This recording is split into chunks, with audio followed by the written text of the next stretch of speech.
Good morning, my brothers and sisters. On this episode 199 or 19, high nine, because it's the highest nine you can get before episode 200. Coming to you Saturday, July 16th on Twitch, brought to you by Slim Jim. Not really.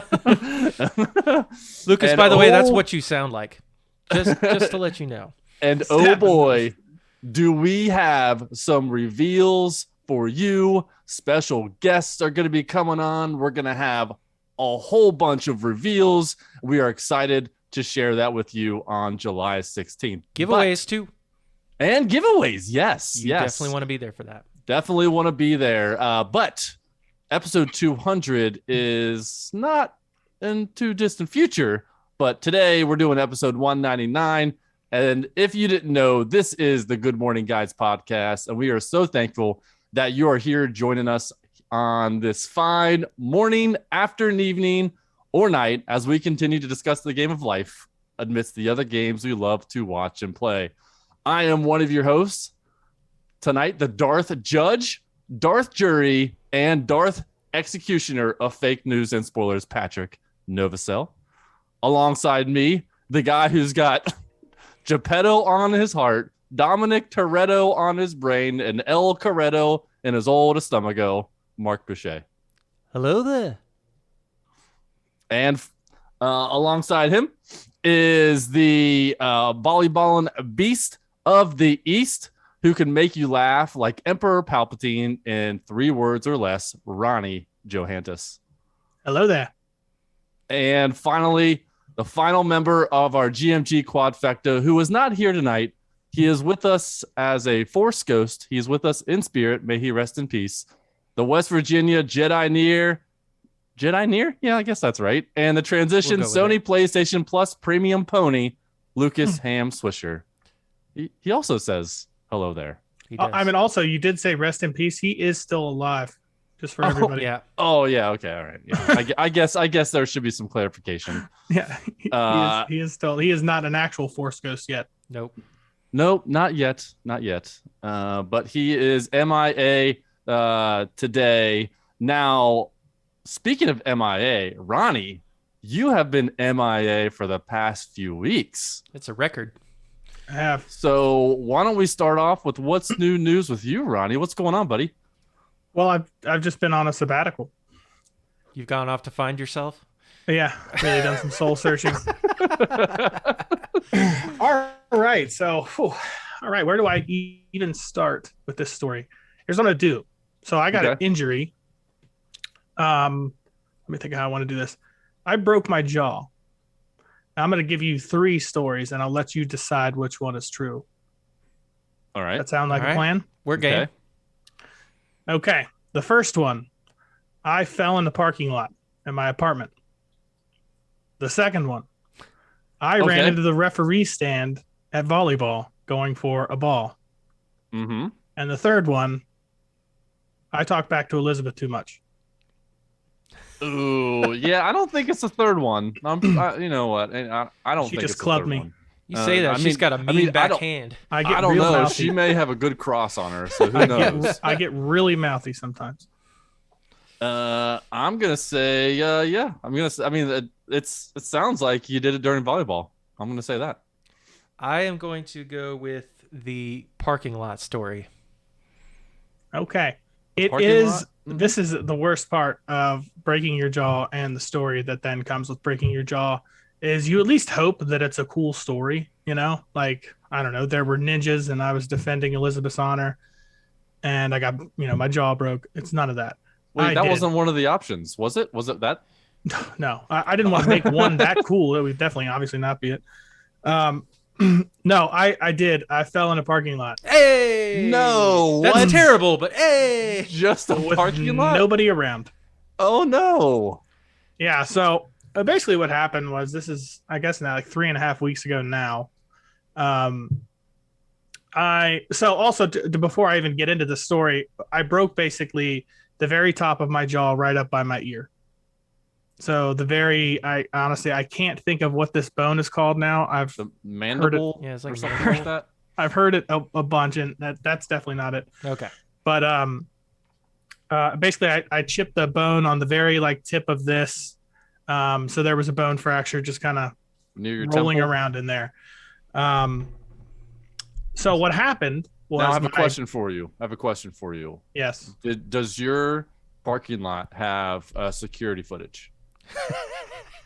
Thank God it doesn't. Because I was going to say, you may want to go in there and have them erase this. To be honest with you, I would have wanted to see it. So what basically happened is I got dropped off. It was Friday night. It was early. It was early Saturday morning, technically. I had been playing volleyball, and my buddy Nick brought me home. Well, so I got out of his car, said, bye, whatever you do when you get out of somebody's car.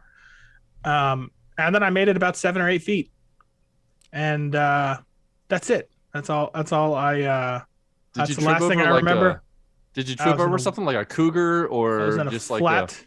A pebble? You mean like a live cougar or an older woman? Yes. Either one. I'll accept. I don't believe that I tripped over either one. No, I wish, honestly, I wish I had an exact reason, but I don't. I can tell you that it was Friday night, so it was volleyball night. I had been drinking earlier, but it had been hours. Basically, I ended up playing volleyball at like 10:30 with somebody asked me to sub. And I would say it would have been more likely that I would have fallen before that. But after I played volleyball, I feel like all the alcohol effects had completely gone. Like, so it had been 3 hours since I had a drink or anything, and I played volleyball. So when you say you fell in the parking lot, did you do one of those like cartoon, like you're like running trying to catch yourself for like 6-8 steps before you fall? I wish. I honestly wish that would have happened. So what basically happened was I made it a couple of parking spaces, so not more than probably 10 feet away from my buddy's car, maybe 20 feet away from my door to my apartment, like not even, and the last thing I remember was walking. No warning, no nothing. And I woke up with my mouth on the pavement open. Oh my gosh, you had knocked yourself out. It's like somebody turned the lights off, honestly. Just absolutely turned them off with no warning. So how long were you out? I think actually the fall woke me up. So the reason I say that is I woke up. It was very bizarre. I almost pass out, I should say, fairly often. Pretty much every time I give blood, I almost pass out. I feel like I'm going to pass out, and then I almost pass out. However, that didn't happen. It was just went from walking in stride to waking up with my face on the ground. So when I woke up, I was in a dark parking lot, like in the middle of the night by myself. And I just kind of looked around, like screech away, like, haha. He's like, crap, he fell. I'm out of here. Yeah. So I guess the fall woke me up, because what happened was when I woke up, at first I wasn't sure what had happened. Like looking around, it's a very bizarre like scene, right? Like I've never passed out before in my life. I also should say that this is the first time I've ever passed out from anything. But I woke up with my face on the ground. At the time, everything was like, I was just trying to figure out what happened. And I heard my buddy's car, like 2 spots down, he had just started to back out of his parking space. So when I heard this, I was like, crap, I must have just fallen. So I got up really fast, being a guy, and I'm like, well, hopefully he didn't see that, Right. And I just started walking into my apartment like nothing was wrong. So by the time he actually backed out, I was already walking into my apartment. I didn't want him to know that I fell down. As it turns out, he did hear a noise, but he couldn't see anything over the car like next to him. And then he just started backing out, and I was already walking. So he's like, I thought you just dropped something or whatever. I don't know. Yeah.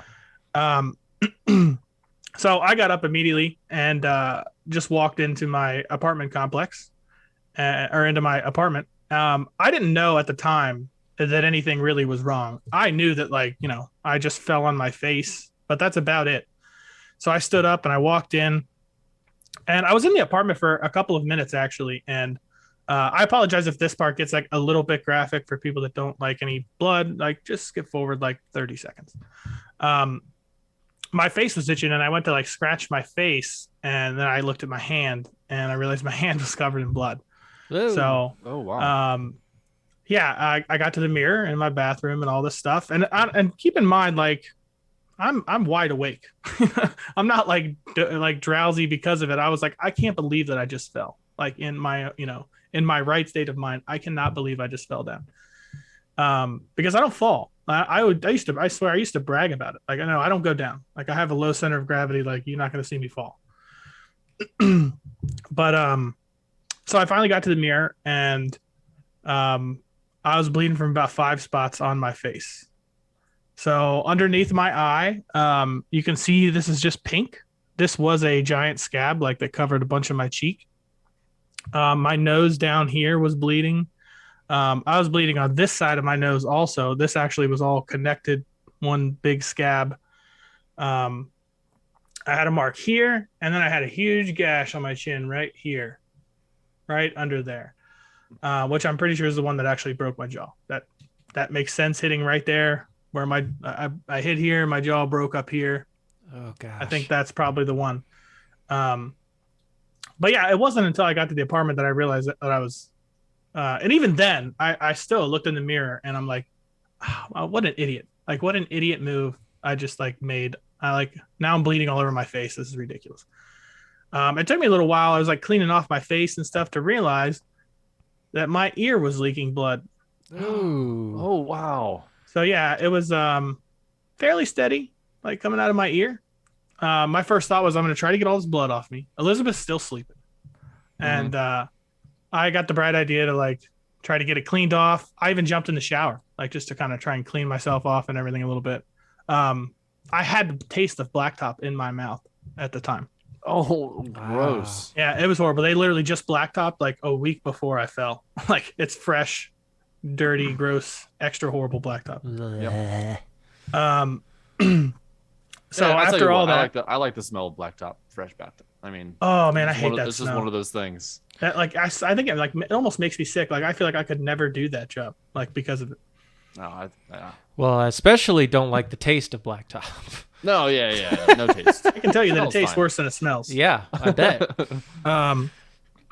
So anyways, after me trying to get myself cleaned up, my ear wouldn't stop bleeding. So it wasn't my actual ear; it was coming from inside my ear, which is like Mayday, like Mayday. Yeah. Yeah. I was like, man, I hurt my brain. Like, you know what I mean? I hurt my brain or something. And this is all going through my head. All these wounds, my ears bleeding. I had no idea that I broke my jaw. Like I didn't know it yet. We ended up going to the emergency room. Did it room. hurt, or what? Did you have? Yeah, I mean everything hurt. I mean, my whole face, like once it started hurting, everything just was like, boom, boom, boom. Did you boom. try to like open up your mouth and all that, or? I could open my mouth and everything, but I thought it was more like I just hit my jaw on the ground. That's probably why it's sore. You know what I mean? Yeah. Like I just hit my face. Mm-hmm. And actually, it never, as funny as it sounds, like it never really crossed my mind that my jaw would be broken. I was like, man, I was worried about my ear, like bleeding, like jaw is, Yeah. A minuscule thing compared to like your brain. So Yeah. I finally woke Elizabeth up. She was a little mad that I didn't wake her up right away, which I can understand. I probably should have done that, but yeah, but you were like thinking it wasn't that big of a deal. I thought my face was just scratched up at first. Yeah. And the ear thing is what, pretty much made me wake her up. I'm like hold on. So how did you wake her up? You're like, hey, I probably thought for too long about this before I went in there. How do you wake her up? I just went in and I sat down on the bed and I was like, hey babe, are you awake? And she kind of made like a noise or something, but I feel like, and I was like, yeah. So I fell outside and hit my face and I'm bleeding out of my ear. So she got up immediately, like, okay, we're going to the hospital. Like, and so we went to the emergency room and keep in mind this, like by the time we got to the emergency room, it was like 4 a.m. on Saturday morning. So I still hadn't slept or anything like that. Yeah. I got to the emergency room. We sat there for a while in there, and it was a good news, bad news scenario where, hey, your CAT scans and your brain and everything, seems to be fine, but you broke your jaw. To which my response was, I've been waiting to use this line like my whole life. And I was like, well, you got to be tough if you're going to be dumb, though. like, like if it isn't the consequences of my own actions, I guess. But no, they told me that I broke my jaw, and the bone fragment from my broken jaw actually lacerated inside of my ear. Ow. Oh, okay. So that's why my ear was bleeding. Yep. There was a big cut in there from the bone fragment. And well, the weirdest part about all this is I pretty much assumed from that point on my jaw is going to be wired shut, because I don't, I had never heard of somebody breaking their jaw and not having surgery and having it wired. Like, because of where I broke it, they believe it's going to heal correctly. I'm still on the all liquid diet, so I have been now for some time, and it's horrible. Wow. Yeah, it is horrible. It's a great weight loss plan for sure. Like I'm down about 15. Whoa, nice. yeah, I'm down about 15. Like some days I'm just mad that I can only drink liquid, so I'm like, I'm not eating. Protest. I am just a little kid. Like when Elizabeth's not here to help me out. But yeah. So they told me it was broken. They told me in the emergency room, hey, there's nothing we can do to stop your ear from bleeding. You're gonna have to go see. What?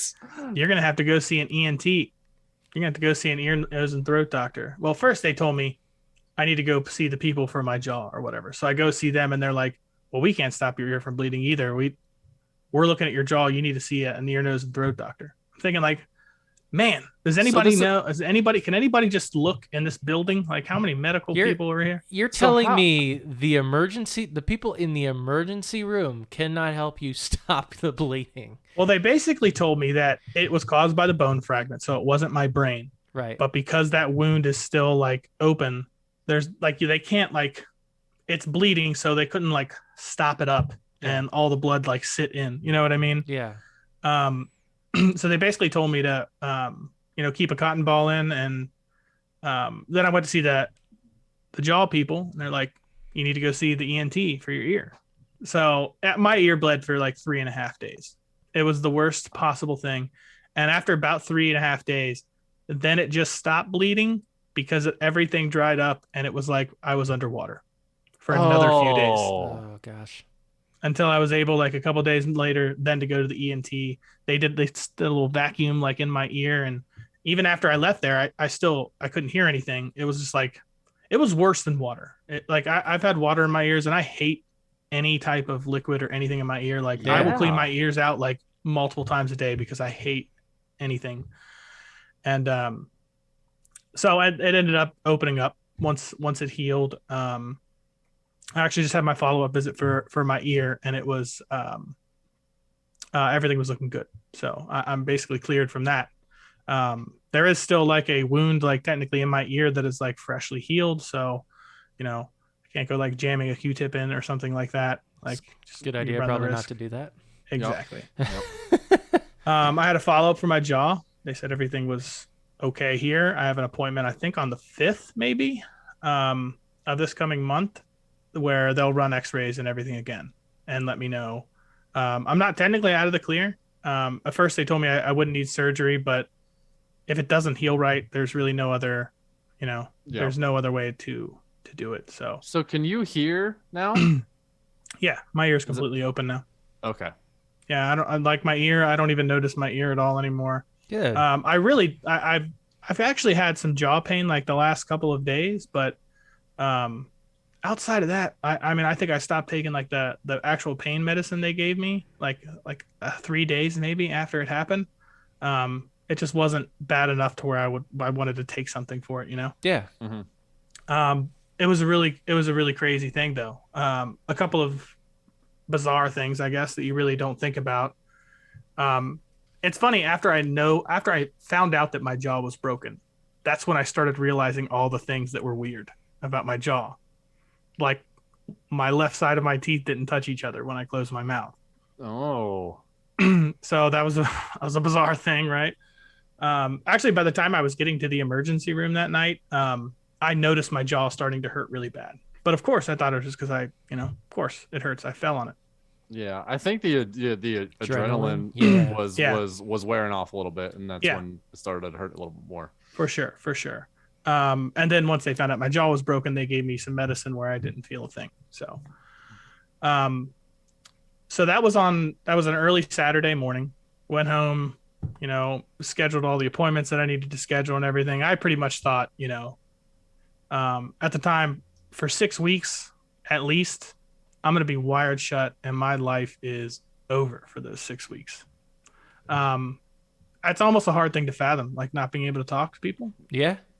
And I was trying to mentally prepare myself for that. My appointment was that Monday. So I was very shocked. I was actually super surprised when they told me I wouldn't need surgery. And this is going to sound funny, but I was upset at the time. They said it'll just heal, but the last 2 days had been horrible. Like I just wanted to get it fixed. You know what I mean? And I'm like, man, that means I just have to endure this then. Like there's just no other thing. Yeah. The best way I could describe, so the worst day was Sunday, not the day after. It was the day after that. The worst day was Sunday. The best way I can describe the way it felt, it's like somebody put my face together wrong. I was like, everything was just off on my whole face. Like everything felt off. Every time I moved my face, I could feel pain all over the place. It was horrible. It was horrible. I made the joke. It's like a Mr. Potato Head that somebody just like scrambled the face up. It just felt like like nothing was on right. It was a horrible thing. It was a horrible feeling. Yikes. So I went on Monday. They told me I wouldn't probably need surgery. But then obviously I got a couple of follow-up videos or a couple of follow-up x-rays to get and make sure that things are healing correctly. The only thing I've noticed now, I can't, obviously I can talk okay. And you wouldn't, like by looking at me, you wouldn't know that my jaw is broken. Yeah. I can move my jaw. I have to prevent impact. So like chewing would be an impact that would, prevent it from healing correctly or, healing, it could set me back. There's a lot of really weird things that you don't think about. I have to try for my teeth not to touch when I talk because it does happen sometimes, which is, unavoidable. Yeah. And I found out a couple of days ago that when I'm driving, sometimes my teeth will like hit together if I hit a bump or something. And I couldn't figure out, it happened a couple of days in a row where I went somewhere and when I got there, I was like, man, my jaw is killing me. I should have taken something. And it's because I was driving and my teeth hit together a few times. So yeah, it's been crazy. So how long did they say before it would be fully healed? Or they like you said, are they just going to wait until that next appointment to see if surgery is needed? So the furthest I said anything out was technically like a 6 week. But what I think is there's going to be probably a few more follow-ups. And I think every time, if it's healing correctly, they'll maybe allow me to maybe eat a little bit more or, do some kind of other exercise. I have a lot of movement right now, but I didn't initially. Yeah. I didn't have a whole lot at all. So it's getting better. They did say at my last appointment when I was just opening and closing my jaw, he's like, did your jaw slant to the left a little bit before? And I'm like, honestly, I have no idea. You know what I mean? Like, would you know if your jaw slanted to the left a little bit? Like, it's not something you pay attention to. Anything. No. Yeah. I've never noticed that, but I was like, I don't, maybe it did. I have no idea. Yeah. So yeah, it's definitely been an adventure though. I mean, as far as jaw breaks go, like this is the best one you could probably get. I was talking to a guy at volleyball recently who broke his jaw and it broke right here. Completely broke. No. Oh it my completely gosh. broke. Somebody actually kicked him. But it broke. He was boy, how long did he say he was wired shut for a long time for that. He's got like a metal plate, like they had to rebuild like his jaw. But hey you. What is that? 10 weeks? He was wired shut for 10 weeks. This just in. I just saw a circle come through the door at first. I was like 0 weeks then. But yeah, he obviously had it way worse. Yeah. He told me he lost like an incredible amount of weight. Like he was just like, he's a like smaller dude anyway. So by the time he was done, he was like down to nothing. Wow.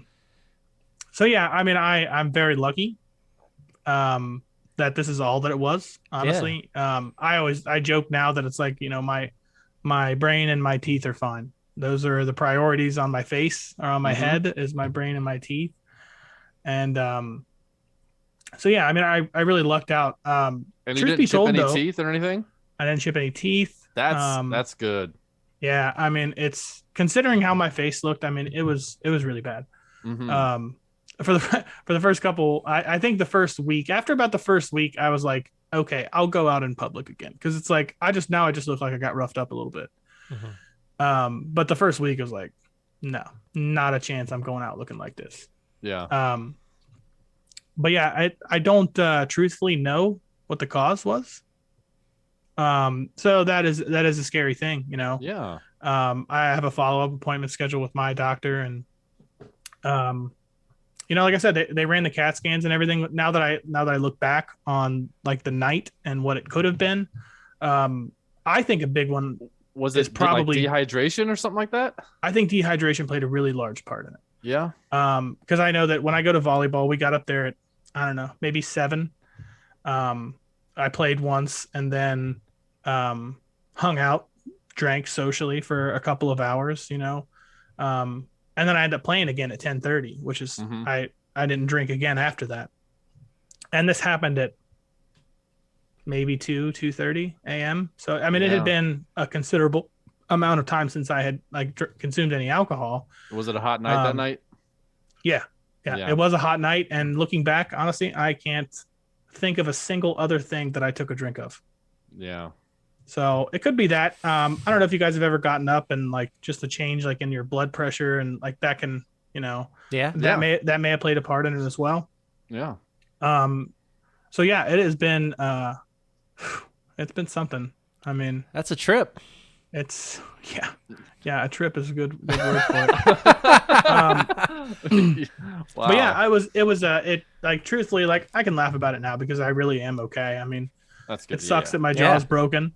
But yeah, a totally scary thing that like just imagine randomly just walking in through a parking lot and somebody just turns you off like you're a robot. And I had one like small scrape on my knee. I think that was the only thing that might have touched before my face.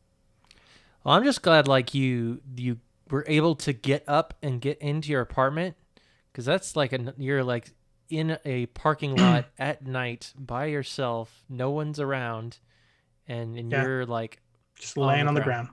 Yeah. Yeah, so before I heard my friend's car backing up, it must have only been like 15 seconds after I woke up and then stood up, but it seems like forever. You know what I mean? Like one of those things. Yeah. Because the thought went through my head, how long have I been here? You know what I mean? Like when I first woke up. Yeah. It was just bizarre. And then when I heard his car backing up, I'm like, oh crap, I must have just fallen.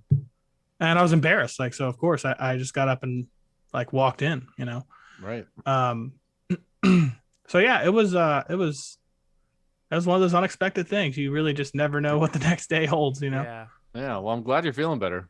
Yeah. Yes. I definitely am. I definitely am. I barely have any pain. If I sleep wrong, if I roll over onto that side and sleep funny on it, like sometimes I'll wake up and everything is a little sore. Yeah. But I mean, really just a part of the healing process. I mean, I sleep on my stomach, on my face. So that's like one of the only ways that I can actually sleep. I can't sleep on my back at all. So yeah, I mean, it's, but honestly, like everything's been going great with it. I mean, I tell like a bunch of people found out I broke my jaw, and then like 2 weeks later I show up like with just a couple scratches on my face talking. They're like, what? Liar. Yeah. But yeah, it was definitely something. If I do like talk too much, I found like my buddies have been over here just hanging out and stuff, and if I laugh way too much, then I notice then it starts to hurt. So yeah, I mean, I definitely have those limitations, but not a crazy amount. I mean, the worst thing is only eating liquids. It's pretty much Yeah. So what have you been eating, drinking? Smoothies, ground up hot dogs. What are you doing? I pretty much hate smoothies. Elizabeth's tried to make me Greek yogurt with fruit and stuff in it, and I pretty much hate everything that's good for me. I really don't like fruit. I pretty much hate all yogurts. I have been eating pretty much instant mashed potatoes with cheese on them. I mean, if you want it honestly, like I figured out how to. Elizabeth showed me how to make them. Because for the first few days, I still didn't know how to make anything, so I would just wait for her to get home. Okay, like another great way to lose weight. What options do we have?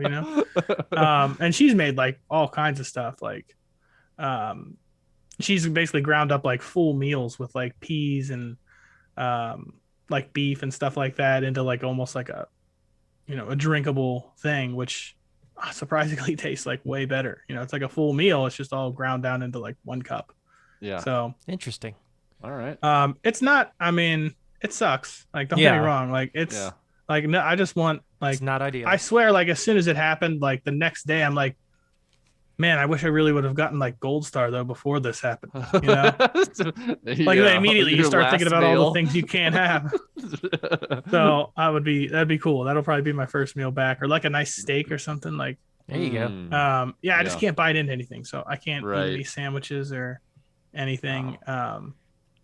But yeah, I mean, instant mashed potatoes. I've made Skyline chili like out of the can, because it's really like liquidy chili and I can just eat it or just drink it pretty much. Mm-hmm.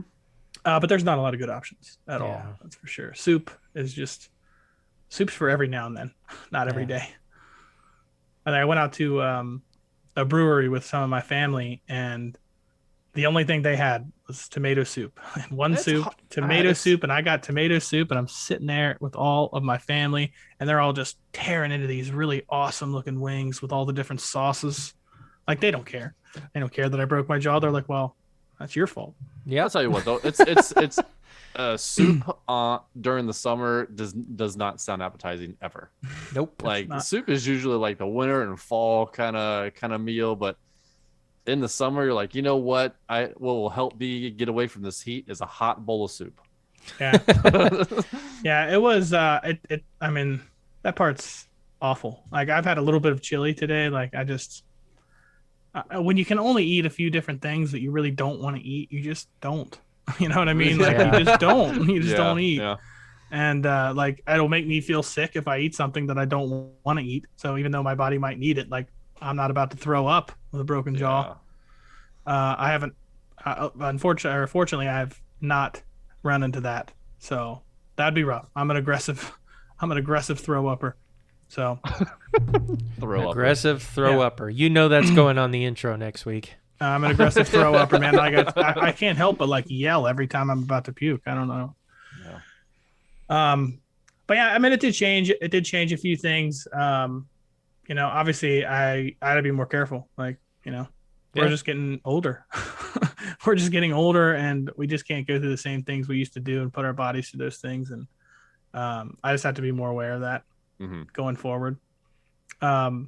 Actually, a few days after, it's a weird thing, because for the first couple of days after, thinking like, I need to run down to my Jeep to grab something. And I'm like, do I though? Elizabeth's already asleep. Like, do I want to go down there like in the middle of the night again? Like, it made me nervous, like, so it definitely changed. But I mean, I did end up going. I'm like, I can't do, like, I can't. I think you're far enough away from that, what happened that night, for it to happen again. If you haven't had any more episodes, and to be honest, the way you described it, it just sounds like you didn't have any hydration. Yeah. And you're because that's one of the symptoms is you pass out because you didn't have any. Yeah. So yeah, I'm assuming I'm hoping that's the only thing that's happened. I know you're going to go through all those tests and all that. Hopefully they all come back negative, and they can just resort to say, hey, it was just a fluke thing. Sounds like it's dehydration. Just make sure next time when you're playing volleyball, drink some water. Yeah, obviously when I got to the hospital, like the CAT scans, and basically my brain was like number one priority, and Mm-hmm. It took them a while actually to figure out that it was my jaw that was broken. Mm-hmm. I think they saw the bone fragment floating around, so that was fun. Which has never come out, by the way. They just are like, that's gonna, like, they didn't like go in and take it out or anything like that. They're like, It's just gonna hang that'll, out. yeah. I guess that's just gonna. I don't know. I really legitimately Should have be no idea. floating in there for the rest of your life. I mean, I guess. Find a way to fuse at some point. I guess. So. You'll like shake your head a little bit, and it's like you know how like you've got like a kidney stone, it just comes out of it. I get to keep it. I hope it doesn't happen like a kidney stone. Yeah. I'd rather come out my ear, though. I can tell you that. Yeah. But yeah, I mean, it's, you know, like I'm very thankful for the way that things did happen, for sure. So, scary thing could have been way more scary, and I mean, that could have happened when I was going up the stairs, you know. Yeah.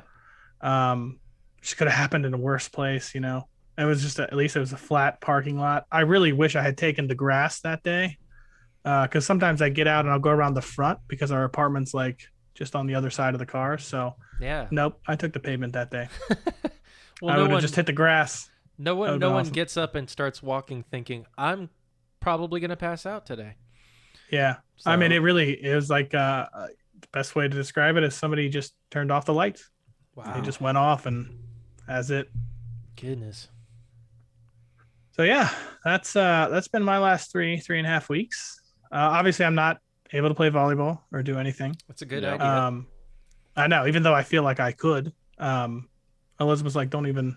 That's dangerous. Don't even don't even think about it. You know, I've been hit in the face with a volleyball before, but it's very rare, and it would 100% be now if I went back out there. I get blasted like on the first day. You'll get like 5 in the face.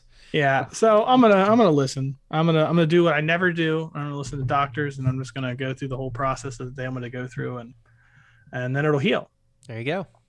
Because if it doesn't heal right, and I do have to have surgery, well, my wedding's coming up in October, so then you start to get into, all right, what I'm going to be talking during my wedding. I can tell you that. Whether that is, hey, well, we'll schedule the surgery for after. Yeah. And I'll just deal with it. Yeah. But you get into that. I was thinking to myself at first, I was like, man, I wonder how long I have to be wired shut. Like, am I going to be able to speak at my own wedding? You know what I mean? Right. Like, yeah, it was a crazy thing, but Yes. I figure if it does need surgery now, I probably would just push it back and deal with it. Honestly, I mean, outside of that though, I really don't have anything. I really don't have anything good to follow up with that. One really good thing that is happening currently that started this weekend was Elizabeth is playing through Grand Theft Auto 5. Oh my gosh. Oh really? Yes. She's never played it before? Never played any of them before. None of them. None of them. Never even one of the games. What a good one to start with. Yeah, I mean, top dog, I feel like, to start with. But yeah, man, she's doing pretty good, honestly. At first, she had some trouble driving. At first, it was he was clipping every car out there. But yeah, that's Grand Theft Auto. Let's get that old water-meter way up. Yeah, that's 100% true. Like getting rid of the cops when you aren't able to drive fully yet is a difficult task. Yeah. You'd be one cop, you can't even lose them. But no, I think she's probably in the storyline, like maybe like halfway through, I think, or something like that. Right. And that's literally one of those games where like I sat on the couch, I feel like all weekend and just like sat there and watched her play and talked to her like about the game. It's such it's just a fun one of those game to watch and play. Yeah, it really is. Outside of that though, I really haven't done too much. I downloaded a few games on Xbox. I did download that Teenage Mutant Ninja Turtles game. Nice. I have not played it yet. I figure we'll couch co-op that maybe or something like that. Yeah. I still am playing Rocket League pretty regularly. That's been the one main thing, honestly, is Rocket League that I've been playing. Nice. Yeah, honestly, that's it. I downloaded NBA like 2K22 and Madden 22. Just like I told Eric, I was like, yeah, if you want to play a game, like it's great having all this room on my new Xbox. Yeah. By the way. For sure. I just have like unlimited space. It feels like Stretch because out the before I could have legs. before I could have like 2 games and I had to delete one of them if I wanted a new game. Yeah. Right. So this just feels like I just have the world at my fingertips now. So Yeah. Well, if you download more of those Maddens and NBA, because I know NBA 2K22 it was over 100 gigs. yeah, it's a huge game. I still have like a whole bunch of games on there. I mean, I have GTA, Madden, like Red Dead Redemption 2 is on there, like just all these massive games. Yeah. I think Ark might still be there. But yeah, none of that really matters. I mean, Nice. Well, good. so yeah, who wants to go next? Mark? No, I'm gonna toss it to Mark. Pat. Oh yeah, before you go ahead, I'll go ahead. I don't. I mean, like to be honest, I don't have anything that can top what we just discussed. The 40-minute conversation we just had. I went camping this past weekend. Second time we had taken the camper out, and it was beautiful all weekend. It did not rain once. Beautiful. It was. We had a night. We had never been to this place before. It was called East Fork State Park. It's on the east side of Cincinnati. It's just like 50 minutes away, even though it's still considered really in Cincinnati. It's all the way 45, 50 minutes away. I think it's more closer to where you are, Ronnie. It is over that part. I've actually been to East Fork before. It is really it's a really cool place. It's huge. It is massive. Enormous. Yeah, it really is. It takes like 25 minutes to go from one side of the lake to the other. Like that's how huge this lake is. In the summertime, man, everybody's got their boats down there and stuff. Like there's a beach down there too. Yeah. We saw a lot of people fishing and boating and on the beach and all that stuff. There's so many different trails. There's like you can walk like the perimeter of the lake, and it's like 32 miles. And we didn't do that because we had kids with us. They're like, let's just do the half mile marathon. So but yeah, we stayed. We had 2 sites. Mel's brother was there and her his kids, and then we had our kids too. And right between both of our sites, there were like 3 trees. We had like shade almost the entire day. So it was hot, but with the shade and a little bit of breeze, it felt really, really nice. Nothing. I mean, I didn't fall, didn't break any bones or anything like that. So nothing out of the ordinary for camping. Otherwise, I didn't get any allergies, which was huge for camping for me because I get a lot of allergies, and I did not have to. I blew my nose like a couple times because that's just normal for me. But no allergies, so it ended up being a pretty good camping trip. How was the camper and like so it was pretty hot this weekend though. I feel like it was really nice, but it was in the pretty 90s. hot. Yeah. Is that like, do you have like a little AC unit in there? We do have air conditioning. Oh, thank God. Yeah. And so sweaty camping trip. It was like if we at one point we had to turn the AC off because it started to freeze a little bit and it wasn't putting out cold air, so we just turned it off for 20 minutes, whatever, and then we turned it back on and it was fine. But if you turn that thing off, it gets really hot in that camper really fast. Yeah. So yeah, I did a great camping trip. On the video game front, I played this game with Marc this past week called Naraka Bladepoint. And that's the new free battle royale game that's on Xbox Game Pass. Apparently it's been out on PC for years. I don't know, but there's like 10 million people that play this on PC, and now it's coming to consoles. It's only been out for like 8 or 9 months. Okay, so but it was a very different battle royale because it's like a samurai game. Yep. Samurai game with like elemental powers. And so it works just like any battle royale game. You have to loot up before you go fight or whatever. They have all different tiers of weapons and armors and things like that. And I went in with low expectations. I was like, because anytime I jump into a battle royale, I'm like, nothing really can hold a candle to Apex because Apex is my game. I put in over 2,000 hours into that game.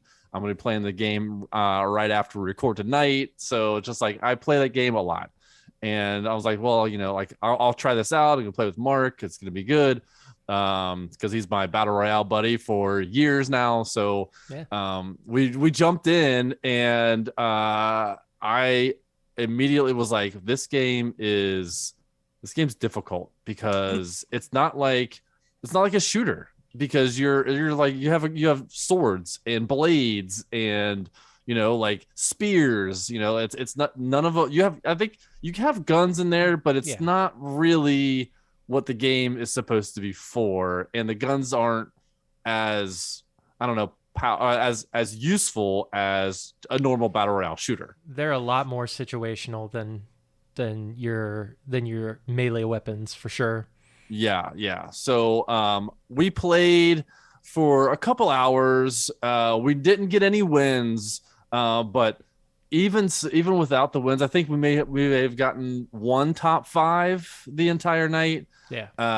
But it was fun. Yeah. Like it was such a different battle royale game that it felt like it was its own battle royale game. It wasn't a clone of any battle royale game I've ever played before. Yeah. So it was new, it was fresh, it was interesting.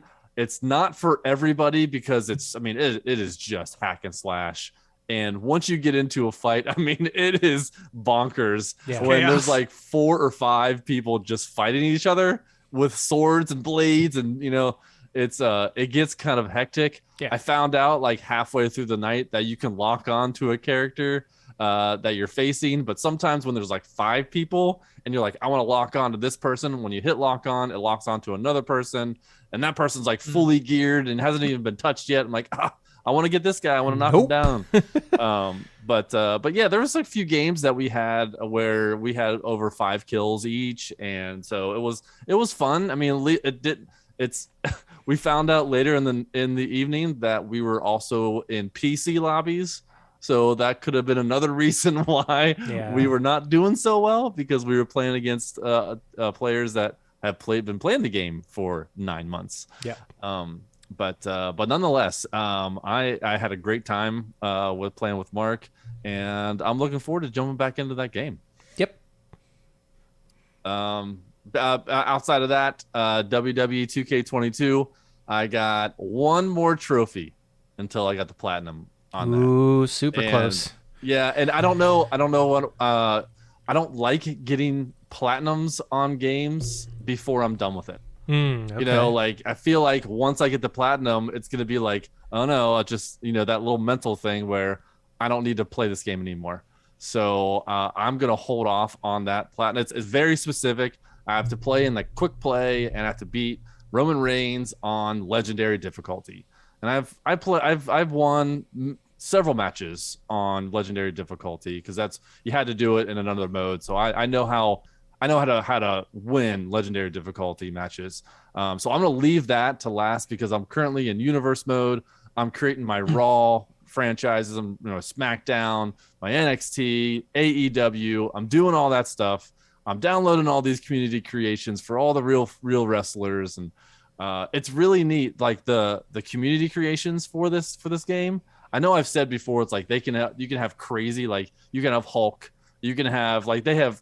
I just tonight, because tonight on Raw is John Cena's 20th anniversary celebration from when he started in WWE. Wow, has he really been in it for 20 years? 20 years, yeah, 20 years. Goodness. So he hasn't he wrestles off and on over the past few years. He's not, because he does movies, he does shows and things like that. But he's coming back, and so I was like, okay, I'm gonna go to the community creations. I'm gonna find a John Cena, and I saw John Cena as Peacemaker. John Cena when he was in like 03. John Cena was in 05, 07, 2012. There's all different John Cenas that you can have. And so it was just really neat to see all this. And so I'm creating all my rosters and everything, and I'm getting ready to actually start my shows, because it takes forever. There's so many things, that you can do in this game. And this is my favorite part, is making these shows, going through the matches, creating rivalries, as go through the shows, go to pay-per-views, and it's just like, it's fun just seeing the rivalries happen. Because when you're wrestling and you have a rivalry with another wrestler, the other wrestler will come down or fake come down or try to get you disqualified in the match. So it's very organic and it's cool. It's like watching wrestling, but you're actually playing it. So having a really, really good time with that. In that mode, do you play like, are you wrestling in all the matches, or are you watching? Yeah, you can choose to play all the matches. You can simulate them. You can create your own matches. You can assign anybody a title at any time. You don't have to win the title, but I mean that's the best part is having those title matches. But yeah, you can create anything and you can play it all. Sweet. And that's it's so fun. Nice. But yeah, that's it for me. Last but not least, Mark. Yo, What's going on, man? So some things have been happening. Moon Knight shirt on. I do. Yeah. I do. Oh, Representing hoping for a season 2? Myself. I would love a season 2, but who knows whether that'll happen. I know I'm pretty much the only one here that wants that, but anyway. I'm on the fence. Okay. I would say yes or no. Gotcha. You know what? If they do a season 2, bring in Moon Knight. I'm just saying. No, I hear you Moon though. Knight. I hear you on that. I do. I really do though. I've actually been watching that with my brother-in-law because I was telling him about the show, and he's loving it. But yeah, I was like, that's the big thing about this show is like they do not have enough of the actual Moon Knight character on the show. But hopefully they will use him elsewhere, whether it be in another season or on another show or movie, something like that, and they'll get to see more of him. But that is not the main thing that's been going on. So on the real life side of things, I have gone back to the land of the iPhone. I have traded in my Galaxy S20 Plus and got myself a nice new iPhone 13 Pro Max. Oh, finally can text you again. Fantastic. Yeah. That's so nice. Man. Yeah, it's been nice to be back in iOS territory and back to where things make sense. Yes. Yeah, whenever I seen that green bubble in my text, I'm like, ugh, gross. Come on, get with the program, people. Gross people with their green messages. Yeah, it's nice to have a voice command kind of thing that actually works well, because I feel like Google Voice does not work that great at all, at least not for me. And Siri, it just works. I say her name, I ask her to call somebody or look something up, and she just does it, and she does it immediately. It's amazing when the technology works like that. Yeah, with Google Voice, like I have to say "Okay, Google" like at 5 different volumes at least 3 or 4 times. At one point, you're just like, forget it. Oh, it's not okay, Google. Yeah, there's been a lot of things. I just prefer that OS. I prefer the whole user interface of that over Android. I mean, for the most part, my Galaxy phone was good, but yeah, there's some pros to it. Yeah, it's just good to be back in this world. So yeah, traded all that in and got the new phone on Friday. Got that taken care of. Friday night, I went out with my wife, and we saw. So just a little bit of background. My wife, Kristen, is a huge Elvis fan. She really? she absolutely loves Elvis. Okay. How could you not love the king? He is the king. And I think she's got like a whole collection of his movies and stuff, and oh wow, she listens to his music all the time and stuff. She knows she's done her research about Elvis and everything. And does she like the Forrest Gump movie? Truth be told, she has not seen Forrest Gump yet. I think she would like it, especially the younger, the beginning of it. Yeah. I just need to get her to sit down and watch it. I forgot that was even a part of that movie. There's literally every single thing in history in that movie. Yep. Yeah, right. Literally taught Elvis how to dance. That's funny. But it's a true story. Yep. Oh, do that little thing, with your legs. But yeah, so when we heard that there was an Elvis movie being made, I was like, okay, We need to go see that. Mm-hmm. And it's from the same director that made the Great Gatsby, the newer one with Leonardo DiCaprio. Is it Baz Luhrmann? Baz Luhrmann, Yep. And also he did Moulin Rouge, I'm pretty sure. I think so, yeah. And so we went and saw Elvis on Friday night, and yeah, I'm gonna rate this one 7.5 out of 10. Okay. So it was not bad. It was not bad, and it wasn't due to. Yeah, I didn't hate it. It was not due to any of the actors in the movie. They all did a fantastic job. Austin Butler, I believe his name, who plays Elvis. Yeah. Spot on. Oh, Spot that's on good job to hear. of Elvis. Good to hear. And he can sing too. So like he sounds just like Elvis when he sings. Oh, that's cool. So yeah, it's amazing how they find the right like actors for these roles. Like the Bohemian Rhapsody comes to like my mind, honestly. Oh yeah, with Rami Malek. Yeah, he just nailed it, dude. Yeah. Really good. Yep.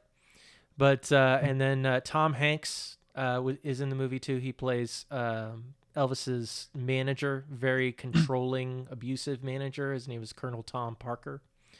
Tom Hanks literally, I swear, could just play any role, like across the board. Well, it's Tom Hanks with like 40 pounds added to him. Now, was that his weight or was that's prosthetics? That's added on. It's prosthetics. Okay. All right. Okay. Yeah, because if you look at they've done some press tours for Elvis. Yeah, he's not that fat at all. Okay. He's very, very healthy man. But yeah, he definitely put on some prosthetics for this because the Colonel was a very hefty guy. The Colonel. That's what they called him. They called him the Colonel, even though he was technically given an honorary colonel, rank, but he never was in military service. He's not even an American citizen. He got into the country illegal. He was a Dutch citizen that got into this country illegally. You think Colonel Sanders was a real colonel? Actually, I don't know if he was a real colonel or not. I think he was a colonel. Like I don't know. I'd have to colonel look. of chicken. Well, no, I think he was. I think he actually did serve in the military. I'll have to double check that. How about that? Yeah. But yeah, no, the actors did a fantastic job in the movie. The one thing that I just didn't care for really is Baz Luhrmann's cinematography. It's very like all over the place and very like showy spectacle type, just random cuts and it's just very jarring, and to me it feels disjointed at a lot of times. And a lot of times he likes to incorporate rap with whatever the music is of that time period. And sometimes it works, sometimes it doesn't, in my opinion.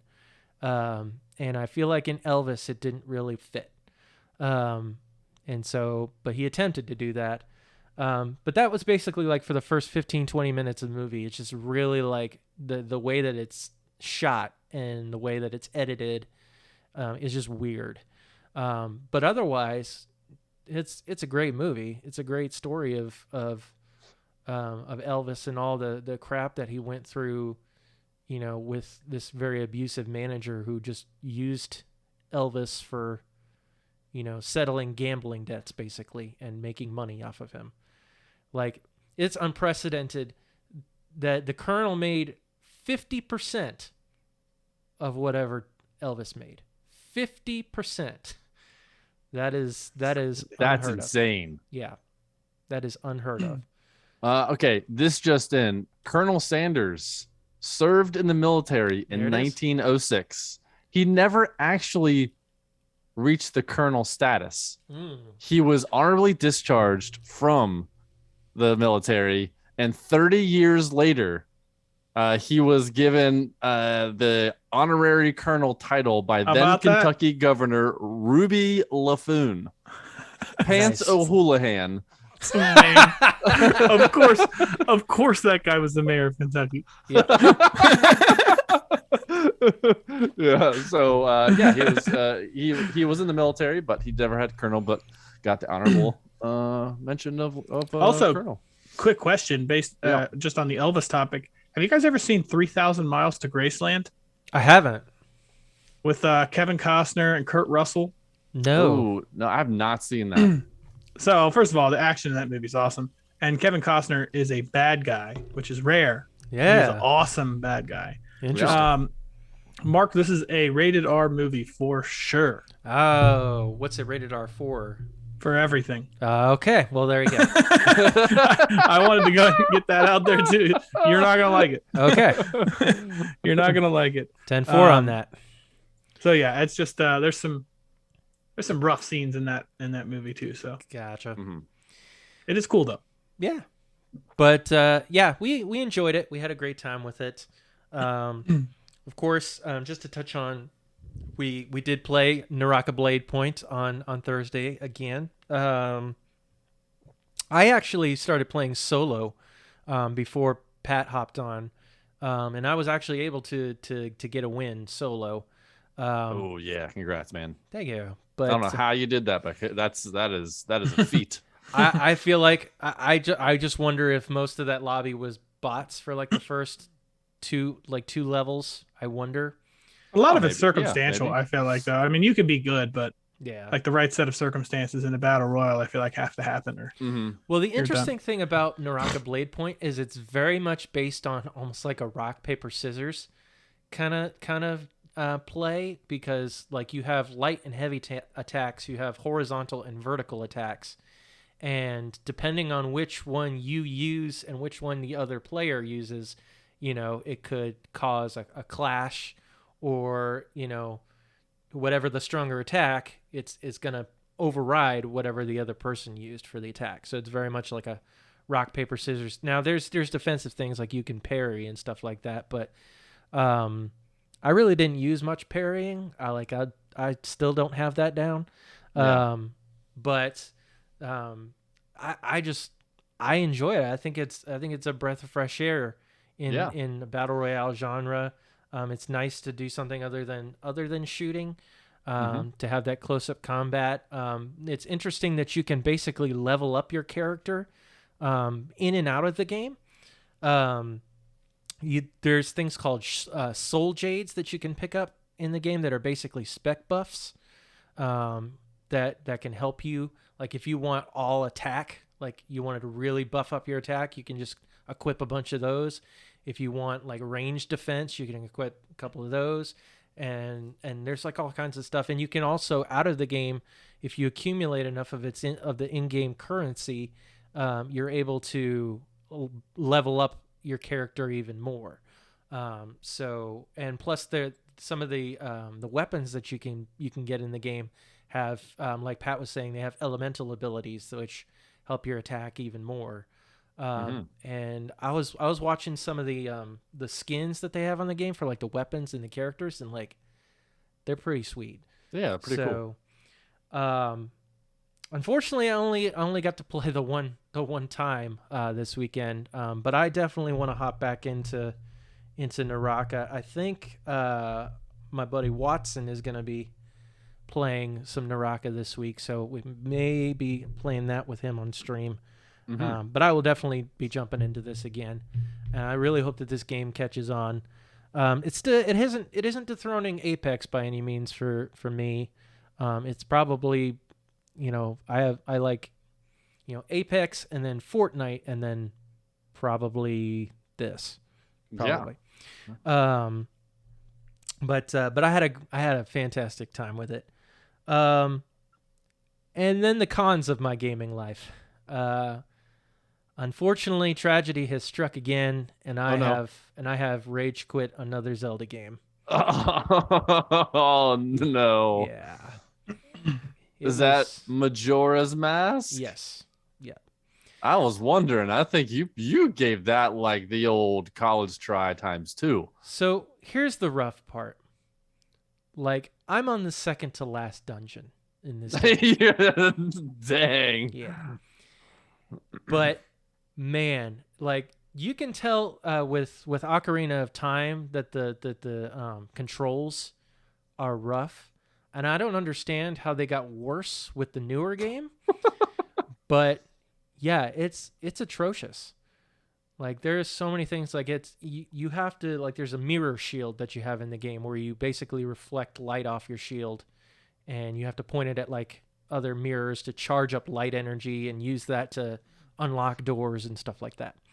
And I kid you not, last week there was this part of this dungeon where it was probably a good 30 minutes. I was trying to do this one area, this one room, and trying to aim the mirror properly to charge the mirror long enough, which then you have to go to that next mirror and charge another mirror, and then use that light from that mirror to hit a sunblock to make that disappear. And on top of that, there's these same two enemies that approach you that respawn constantly, unless you have a certain mask, which I did not get and will not get because I don't want to waste the time for that. But because of that, yeah, you would kill them, and like within 5-10 seconds, they were back in that room, and they're trying to attack you while you're trying to charge up this mirror shield. And it was just annoying as crap. And so I had to walk away from it. And then this past Saturday, I jumped back into it, and I'm like, okay, let's just get it done. And I actually got that room done pretty quickly once we picked it up this past Saturday. That's amazing how that happens. Yeah. It literally does always happen exactly like that. Yeah. You come back and beat it in one try. Yep. Well, it wasn't one try for me, but pretty close. And so started going through the game, and then I realized I was coming towards the end of the 3-day time cycle, and so I had to reset the time, because if you don't, then time's up, and the moon basically falls into the earth, and that's the end of the game. So you basically, in order to keep going, you have to reset and go back to the first day of that 3-day time cycle. And I was already frustrated by this game coming into this past Saturday. And then I realized I had to reset because I took so long to try to get through that room. I wasted all my time. And I reset back to the first day, went back to the dungeon, and mind you, I was halfway through that dungeon when I had to reset. Completely reset. The entire dungeon resets. Oh no. And I was like, no, I don't have the patience for this. I do not like this time mechanic. Gaming's supposed to be fun. Yeah, it's exactly. And I'm like, no, I'm done with this. Yeah, and I switched to Fortnite. There you go. Because I was like, no, it's not as bad as Adventure of Link, but it's second to last at this point. Mm-hmm. I just do not care. I have a really hard time with those games. Games that are like, it's not an obvious thing that you have to do, like to get to the next room, or there are puzzles and stuff like that. Like, yeah. I know I sound like a Neanderthal when I say this, but like when I come up to like a puzzle in a video game to get to the next area, like I am pissed about it. Yeah. Oh, some of these new games now, you can go into the options, into the accessibility options, which is like a game changer for games nowadays. They add accessibility options, and some of these are like auto-complete puzzles. Yeah. I'm like, I'm turning that on, obviously, because I want to be doing the game that it's meant to be. Like, this is an action game. I don't want to sit here and do some puzzles. Some puzzles are fun depending on what they are. But if there's just like a stupid little puzzle, just like, let me just auto-complete this and move on, continue the story, continue with what makes the game fun. Yeah, there's nothing more frustrating than being stuck behind a puzzle. Well, that's right. The thing is, like, puzzles are Zelda's bread and butter. That's its thing. Yeah. But it wouldn't be so bad if you weren't under such a time constraint.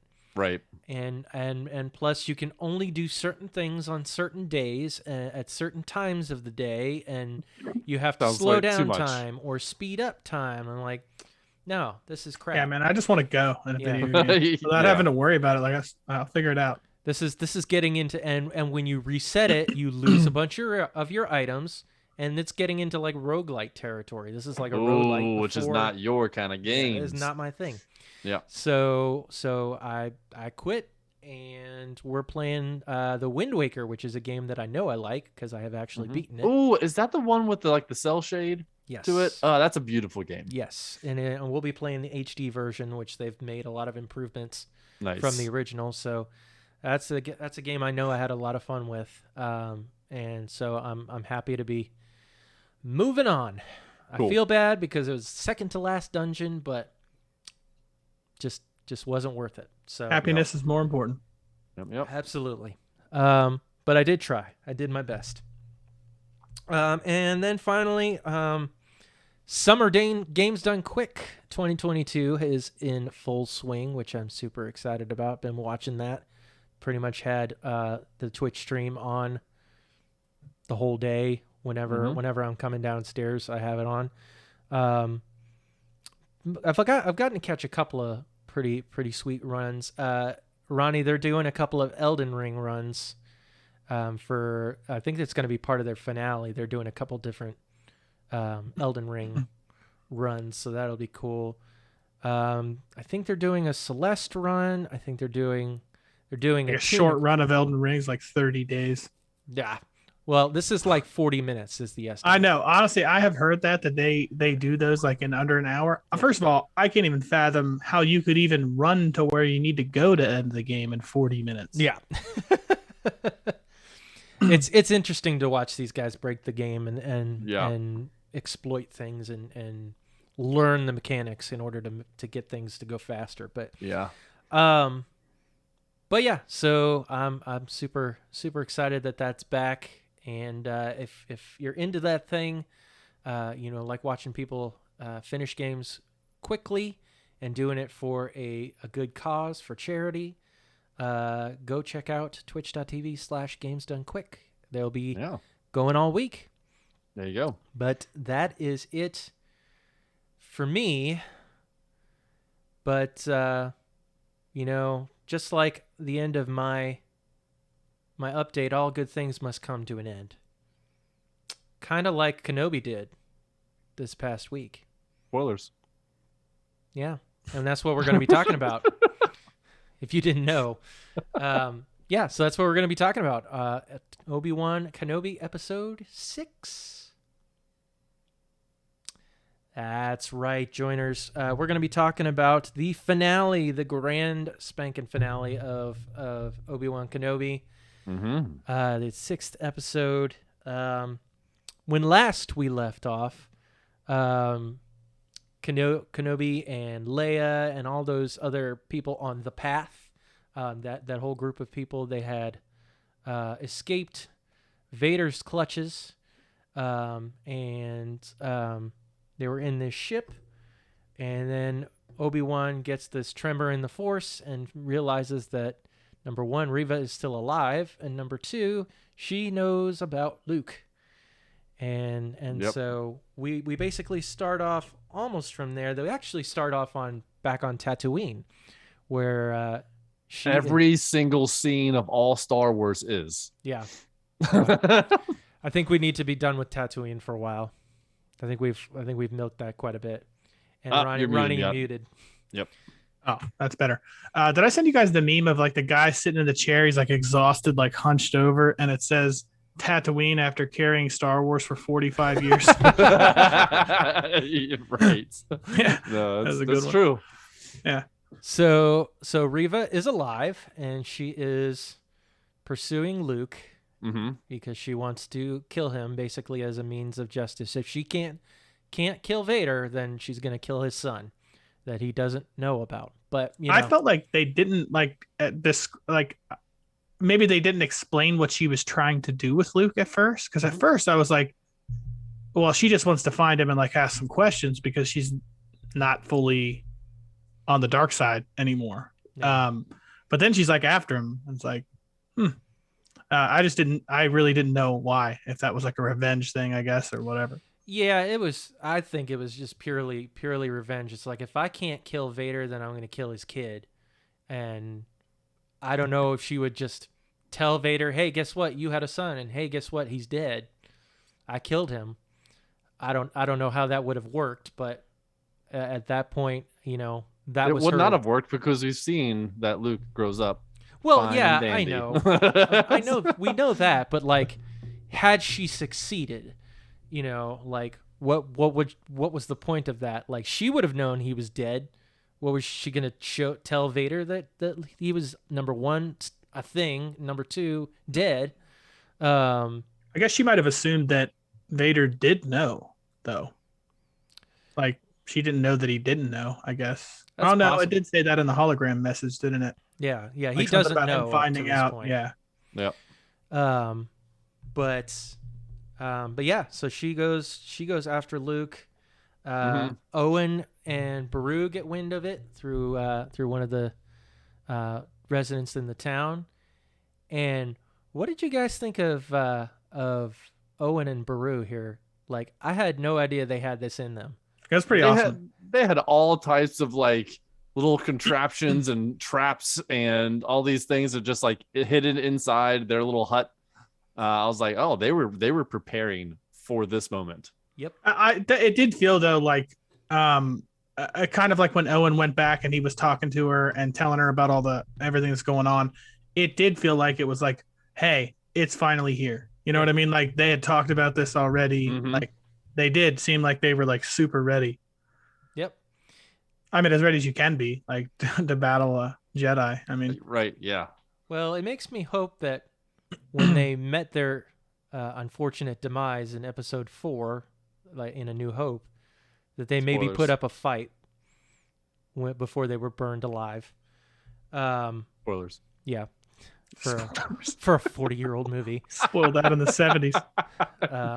If this is your first venture into Star Wars, first time hearing of this. I am sorry on behalf of Marc Boucher. Also, what are you doing? What have you been doing this whole time?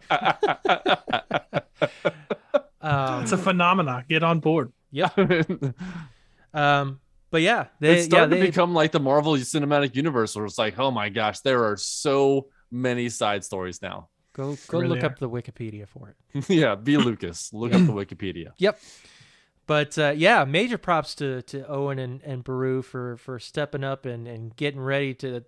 They basically pulled a Star Wars Home Alone, and had their house set up with traps ready for Reva. She was injured. To play devil's advocate as well. So yeah, and Owen played on that. He could tell because she had that wrap around. Yep. So it's like obviously she's injured, and he swatted her a couple of times. He just got a big pipe out and just started roughing her up with it. Yep. Jabbing her.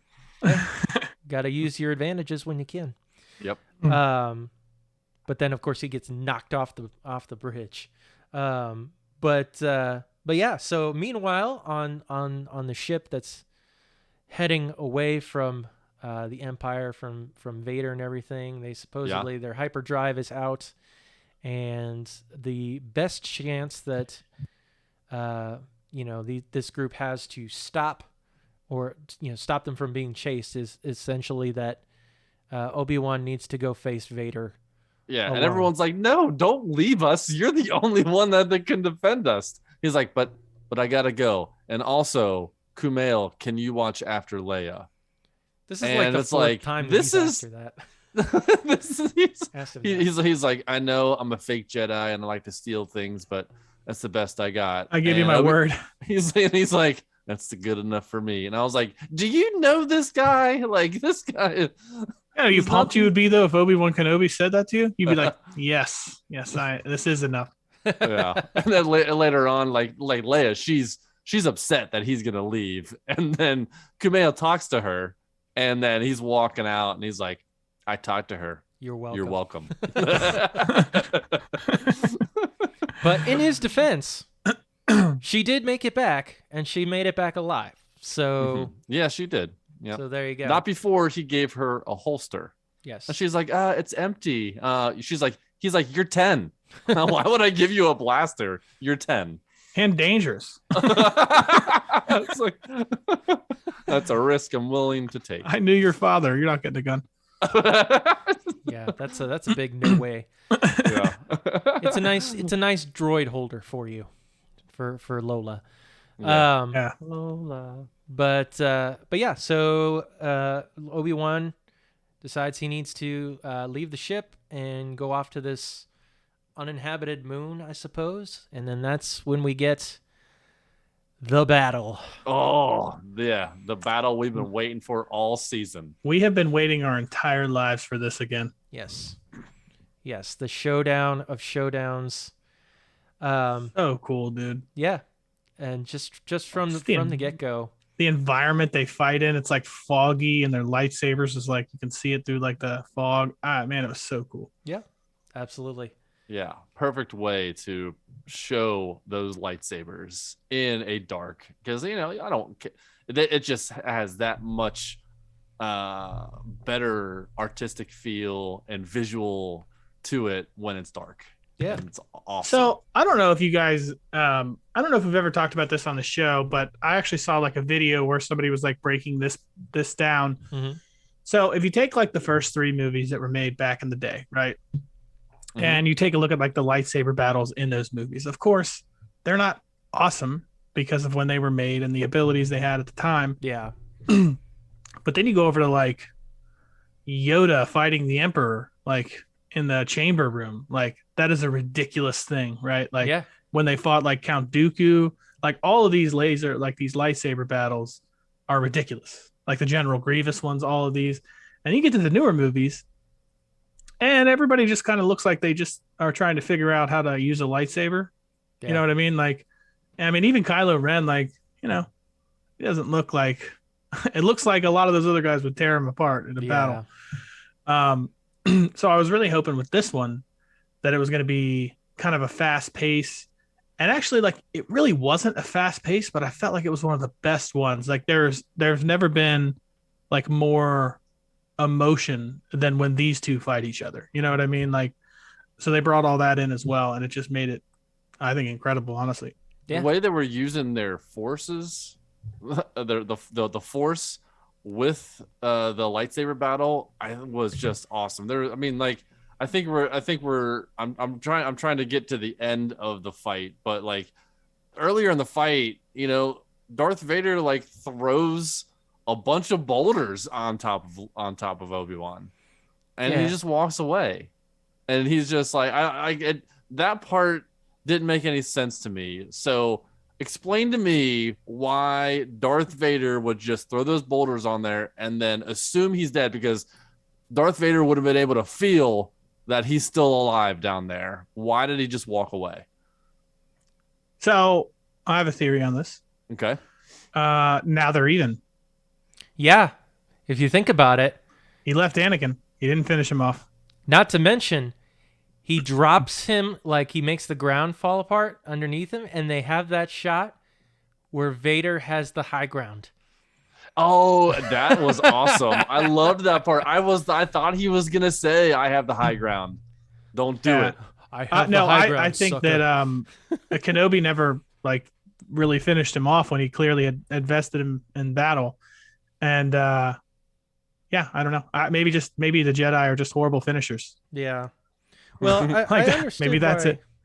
I can totally understand why Obi-Wan didn't finish off Vader, but yeah, Vader, like, you would think he would have sensed if he was. Oh, he's filled with dead. rage. Yeah. But yeah, that whole scene is incredible. And then seeing, Obi-Wan stuck in the underneath the rocks, and he sees these visions of Luke and Leia, and ultimately finds the will to not only push those rocks out from above him, but then use those rocks to just start flinging them. Oh my gosh! When he put his arms out, and just these boulders were just flying past him towards Vader, and Vader just like almost in a fetal position, trying not to get hit so hard. Just getting banged up by him. He's taking every one of them. Yeah, that was incredible. Yep. That was such a cool scene, man. This whole fight scene, like that, and so first of all, I'm thinking like Vader is just slowly walking out of this place after he buries him in rocks, and then like he stops for a second. He's like, "Oh," and then all of a sudden Kenobi's right behind him with a lightsaber. Yeah, I was like, you didn't feel it like the 100 yards that he had to have walked up to you? Apparently not. I don't know, but the end of that when Obi-Wan just like starts hitting that mechanism on his chest. Oh man, he just starts mauling him. Yeah, and that's what makes the fight turn into Obi-Wan's favors because Darth Vader can no longer breathe correctly, and because he starts to lose his advantage. He was hitting it like with the butt of his lightsaber and everything, just bashing him. Beautiful. It was cool tactic. And then he like jumps at him, slices his Darth Vader's helmet open, and then you start to get like the combination of James Earl Jones's voice and Hayden Christensen's voice. That was really cool. I was watching it with Mel, and Mel's like, "That's really, really cool how they did that." And they did it very well. It's just like if like his voice mechanism wasn't working correctly, so you heard both at the same time, and it just like flowed in and out like perfectly. I thought that I was not expecting something like that to happen, so that was a really cool surprise. And he still sounds like that stupid boy. like, you know what I mean? Like as soon as you hear him, you're like, oh, yep, that's definitely him. Yep. Yeah. It's interesting because and I guess spoilers for anybody who hasn't seen Star Wars Rebels. So spoilers if you don't want to hear it for the next 30 seconds to a minute. Yeah. So in Star Wars Rebels, if you're not familiar with like the whole Clone Wars series and everything like that, Ahsoka Tano is Anakin's Padawan, and she ends up, once after he's become Vader, she ends up facing him again, and there's this whole scene where they're fighting, and she does the same thing. She cuts a piece into his helmet, but it's the other side, the side opposite of where Obi-Wan cut. So this is the beauty of this is the fact that these two people that have meant something to Anakin in his past have cut into two sides of his mask and have just gotten just a small glimpse of Anakin before he became Vader. But then it just slowly goes away and he's Vader again. And like they showed that specifically on Obi-Wan with the lightsaber glows, where you see the blue light on Anakin's face, and then you see that light slowly dim and switch to red.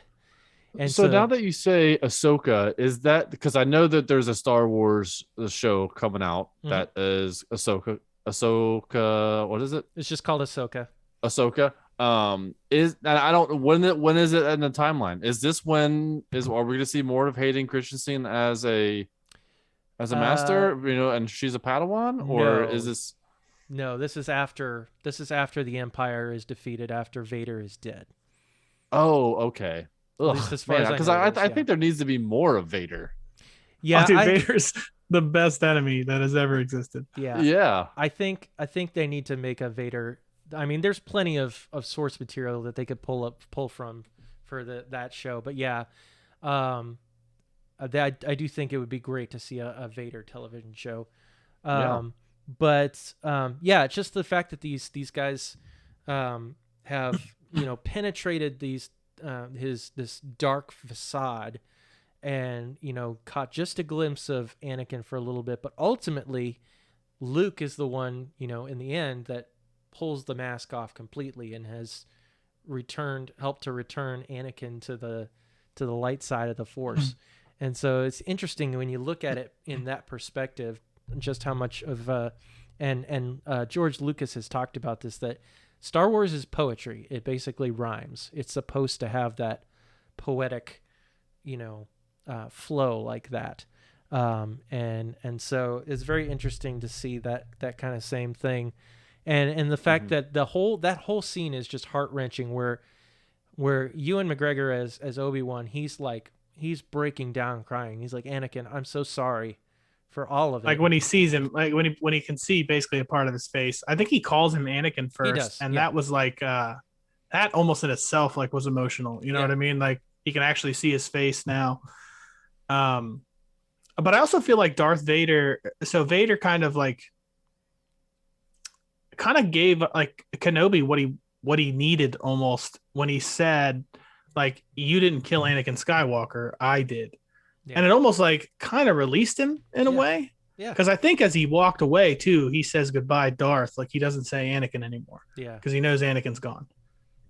Yeah, and Obi-Wan touches upon that at the very end of the series when he's talking to Reva, which we'll touch on that. But when he says like, we're both we're both free now, and so yeah, he realizes Obi-Wan doesn't have to feel that guilt anymore. That Anakin has forged his own path, his own way, as wrong as it is.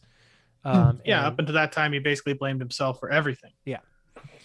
But yeah, so ultimately, Obi-Wan just kind of leaves him there. And you get that Obi-Wan, which was pretty sweet. And then on the other side of things, so Reva ends up finding Luke presumably in Beggar's Canyon, I believe that is.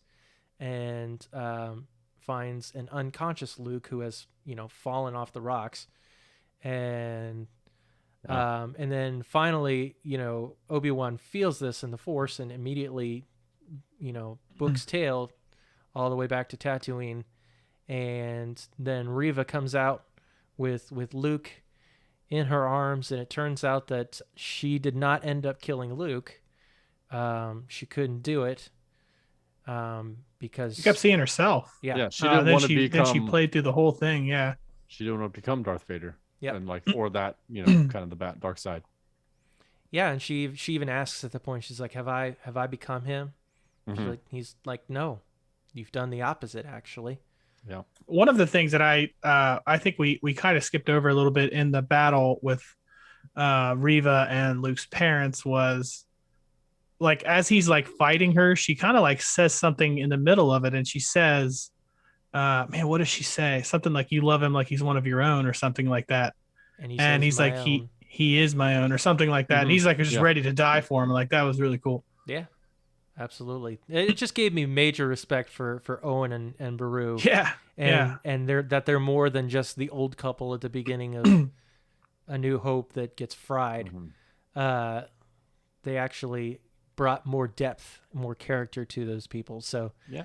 Did you notice there's a slight jab, and it made me laugh because it's like every one of our wives would have said the same thing, but he's like, "She's coming," and Ben's gone, and she's like, "Well, whose fault is that?" Yep. I was like, "Oh man!" Like, straight up just burning them right at the end of their lives there. Yep. You did this. Yeah. But yeah, so Reva ultimately ends up rejecting the dark side, giving up on all that. Mm-hmm. Do we know if anything else is going to become of Reva? Does she pop up in the universe anywhere else? As of yet, no. She has not. Because it would be a pretty interesting story for sure. Yeah. Other Inquisitors have popped up, but I don't think. I think this is the first time they've actually touched on her story. I really hope that her, and I believe his name is Roken, the guy on the ship that's helping all the people on the path. I really hope that they do more with both of those characters. Yeah, that was cool. That was cool at the end when Obi-Wan said that, like, people listen to you and people follow you. Don't stop that. And he's like, "I'm just getting started." Yeah. Yeah, that was pretty sweet. Yeah. So I really hope they continue to use him. And then we get towards the end where Obi-Wan has left the cave. He is leaving that life, presumably to find a new home, and meets over with Owen, and basically just wants to tell Owen that he trusts him to take care of Luke, and that ultimately he was right. And then Owen has that change of heart and says, "You want to meet him?" And he comes up to Luke. And he says the line. He says the line. The line that only he could say. Yeah. Just. I could tell in this moment though that he was actually leaning more towards like an Alec Guinness "hello there" versus his "hello there." Yeah. Because there's the difference between "hello there" and "hello there." Yeah. Yeah. When he said it, I was like, he said it. Yeah. Yes. Yeah. Let's go. I was so mad when he didn't say it earlier in the season. And then he says it at one of the last scenes of the episode or the season. I'm like, okay, I get why they didn't say it earlier, because it's what this show initially was not a written in story, right? This is not like a Lucas thing, No, absolutely right? not. I didn't think so, because there are a couple things that like just knowing the older movies and knowing what happens now, like the hologram that's like you serve my father in the Clone Wars, like save us, Obi-Wan Kenobi, like you're our only hope. Yeah. And it's like, well, she wouldn't have said you serve my father in the Clone Wars. You know what I mean? If he had rescued her, like, hey, help me again. So yeah, I think it's really cool though that they are adding stories in like this, because like, I mean, and I do want to say, like, just as a cap to this whole series, like, man, thank goodness this was awesome. You know, Yeah. like this is the one that you don't mess up. Please just don't mess this one up. And I honestly loved the whole thing. Yeah, absolutely. Yeah, solid series. Yeah. And to respond to that, yeah, I mean, obviously they're doing some retconning here. So yeah, it's not going to be 100% perfect cut and Right. dry, but at the same time, like at the point in A New Hope, Leia is very diplomatic. She is a senator. She's been, learning that life. And so, for all we know, that moment on the landing deck when he takes off is the last time that he sees her. And so by the time we see her in A New Hope, it's been like 10 years. And I also saw on that note, it was like a kind of like a screenshot of the movie right before Obi-Wan dies in the first one. And there's actually a scene where he like turns and looks, and they actually are like, they put it kind of together, and it's like the last thing he saw like was Luke and Leia together. Yeah. Which is kind of cool. Yeah, absolutely. And when Luke gets Leia out of the detention cell, and he's like, "I'm here with Ben Kenobi," and she's like, "Ben Kenobi." So I mean, obviously she knows who that is. Yeah. But yeah, ultimately I think this was a great ending. And then of course, a couple of things to round it out. Obviously, you get the scene with Vader and surprise cameo from the Emperor. Yep. He pops up. Mm-hmm. It's funny, his makeup, like, they are never consistent with his makeup. I thought it was awful. They are not, man. I was Every like, cool, time. Emperor Palpatine, yes. And I was like, wow, that looks nothing like anything ever in Star Why would they Wars. make him look exactly like he just looked in the last movie? Yeah. I don't understand. Yeah, I don't know. It's like they can't make up their minds. Whoever was in charge of that should be fired. Yeah. Ultimately, it was awful. Yeah, ultimately they get a pass because the show is so cool. Yeah. However, like there were also those like flashback scenes, like him fighting with Anakin and stuff, like back in the day, and you're like, yeah, this looks like Anakin, but it looks like he smoked for 20 years in between the last time. You know what I mean? Like he's noticeably older. They have the de-aging abilities and technology to, I guess they have thought the it was close ability to enough. do that. Here's the thing: they did. They actually that shot when they're on the show, they actually used some de-aging technology. They should have cranked it up a little bit more because it was that. And then like when you see Emperor Palpatine and he looks nothing like you've ever seen him before. That one confused me so much. It left a sour taste in my mouth. And I was like, man, we just got this awesome season. We were coming off of one of the greatest lightsaber battles that we have seen in recent memory. And then you show this and it's like, because Vader, to me, I think Vader looks awesome. The way they did him, he looks very consistent.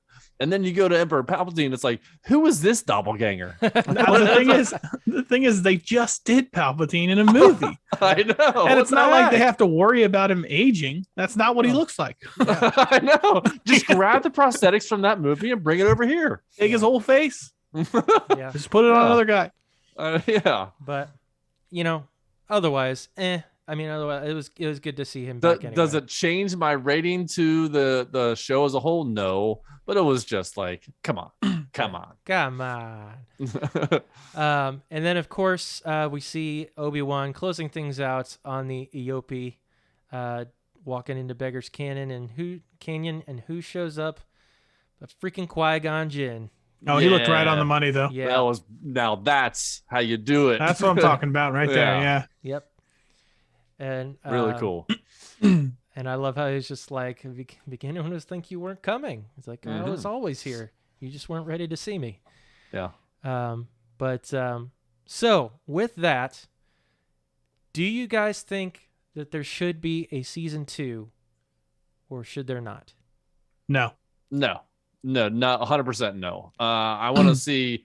I want to see another maybe, season's gonna muddy it up. Maybe a Leia story, a side story. Yeah. Maybe leading up to like Rogue One, or up until episode 4, or maybe just when she's maybe a couple seasons of Leia when she was younger, and then maybe the second season leading into Rogue One or episode 4. I think that would be fun. I think they could do it like a teenage, like early teens Leia or Luke show. Honestly, I mean, they could, but like with Luke, I don't know how far you could get with that, because he doesn't start showing, or at least majorly doesn't start showing his Force sensitivity until A New Hope. Yeah, I think the Leia storyline would be much I agree. more They built interesting that character than Luke. Yeah, because I mean, like with Leia and the environment and her family and all that, and for her atmosphere and all the things that are around her, I think are going to be are different enough. Like I don't want to see Luke on Tatooine for another 6-8 episodes. I'm like, I don't have him playing with toys and just like cleaning droids. Like I don't want to see that again. Yeah. We have the Luke storyline. The Luke storylines is great. But I would like to see where, like what Leia and how she came in to be a senator, and how she came into having the plans to the Death Star. I know we know how that all that happens because we've seen Rogue One, but it was just like how did she get there? That'd be interesting to see. But I don't need a season 2 of Obi-Wan Kenobi. No, I don't think so. Let's get more side stories. Darth Vader, Leia, Ahsoka. Let's get those. So I will say this: I would be completely okay with them not doing a season 2. But if they were to do a season 2, number one, it needs to either, number one, not have Vader in it.